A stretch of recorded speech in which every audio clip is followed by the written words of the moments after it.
আমি দেখছি খালি চালের উপর দিয়ে আগুন দক্ষিণে দৌড়ায় এই দিক থেকে। ওই দেখেই ওই বাচ্চা কাচ্চা লই বাইরেছে। কিছু স্বর্ণ অলংকার ছিল, টাকা আসলে 1,30,000 টাকা। আমার ওয়াইফের জমি বিক্রি করিয়া ঋণ আছেই, আমি রিটায়ার্ড হয়ে যাবো ফেব্রুয়ারির 28 তারিখ। মানুষের দিয়েছি, আল্লাহ বিল্লাহ করবো, শান্তির থাকবো। আর সব জ্বলিয়ে গেছে।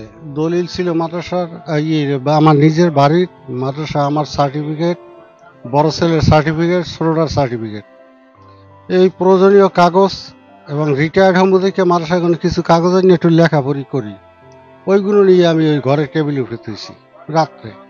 সবই জ্বলিয়ে গেছে। ঘুম আসছে আসছে ভাব। এর ভিতরে চাইয়ে দেখি যে চাল, ওই আগুনে, চালটার উপরে আগুন আগে দেখছি, ওই আগুনটা ওই সিলিং দিয়ে ভিতরে আসে। এইটা দেখেই আমি লাফাই উঠছি। উঠতে সামনের দরজাটা খুলছি যে মানুষজন ওখানে যে নামবো। লাট খোলার পর খিল আছে একটা, ওইটা খুলছি। খুললে টান দিয়েছি, দরজা বান্ধা বাইরে খুলে করার লগে দড়ি লাগাই নিয়া। ওই দেখকেই আমি দৌড় দিছি পিছনে, যে পিছনের দরজায় যে নামবো।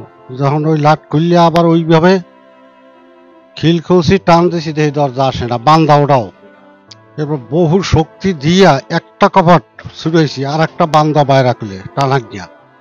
এরপর ওই ছেলে পুত্রবধূ নাতি আছে লেদা দুগ্গ, ওদের দরজা ওই ভিতরে টাহাইয়া খুললিয়া যাইয়া একটা লইছি, লইয়া ওই ওই খুলতে নামছি। বরজ্ঞ আবার দৌড়ে আইছে, তখন ওই থাপা দিয়েছি, আগুন এবারে এই হাতটা এই পর্যন্ত পাইছিলে। এরপর লইয়া বাইরে নামছি। কিছু স্বর্ণ অলংকার ছিল, টাকা আসলে 1,30,000 টাকা।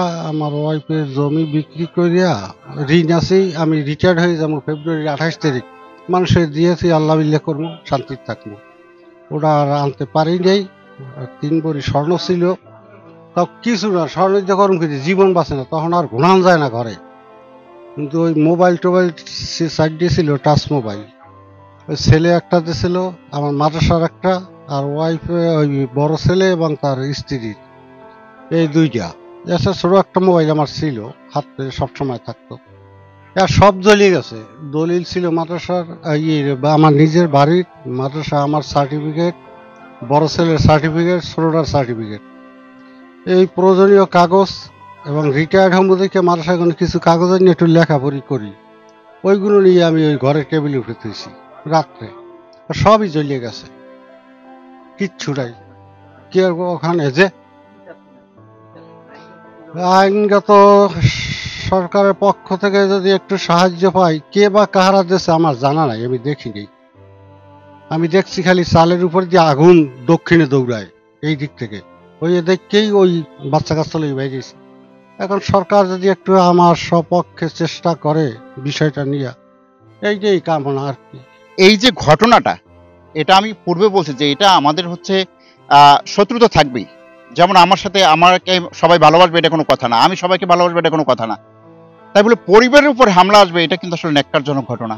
যেমন কাফি ভাইয়ের শত্রু থাকতে পারে, ঠিক না? কাফি ভাইয়ের শত্রু থাকতে পারে, তাই বলে তার পুরো পরিবার শেষ করে দিবে? যেমন এই ঘটনাটা বাহির থেকে আটকানো ছিল দরজা, যেটা শুনলাম আর কি, আমি দেখিনি, যেটা শুনলাম যে বাহির থেকে দরজা লাগানো ছিল এবং ঘরের 2 সাইড থেকে আগুন। যদি দুর্ঘটনাবশত আগুন লাগে তাহলে হচ্ছে এক জায়গা থেকেই ধরবে, পিছন থেকে, সামনে থেকে, 2 সাইড থেকে আগুন আসার কোনো প্রশ্নই ওঠে না। কিন্তু শুনলাম যে আগুন 2 পাশ থেকে লাগছে এবং এই ঘরের ভিতরে 5-7 জন মানুষ ছিল এবং ছোট বাচ্চাও ছিল। আমার কথা হচ্ছে পূর্ব শত্রুতা থাকতে পারে, থাকতে পারে না? মানুষ বলতেই মানুষের শত্রুতা থাকে, তাই বলে তার পরিবারের উপরে কেন আঘাত আনবে? এটা তো আসলেই একবারে অমানবিক ঘটনা। এটা আসলে আমি কি বলবো ভাই, এটা আমি নির্বাক।